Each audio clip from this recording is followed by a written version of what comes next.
अस्सलाम वालेकुम।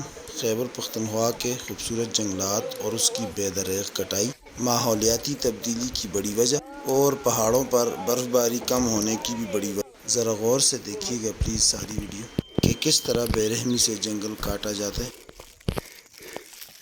अहमद भाई कैसे हैं आप जी? ये जंगल आपने देखा है, क्या पोजीशन है इसकी? वीडियो में जो मैंने देखा है, ये सारी हरियाली ख़त्म कर दी इन लोगों ने। बड़े बेदर्द लोग हैं, ये हरियाली ख़त्म कर रहे हैं, जंगल पूरा काट दिया। हुकूमत पाकिस्तान से अपील करता हूँ कि इस इलाके पे ज़रा नज़र मारें। ये जंगलात ख़त्म होंगे तो हमारे यहाँ की खूबसूरती बिल्कुल ख़त्म हो जाएगी, हमारा मुस्तकबिल ख़त्म हो जाएगा। ये देखें सामने अभी मशीन चल रही है, बाकायदा दरख्त काट रहे हैं। बराए मेहरबानी इस पर तवज्जो दें।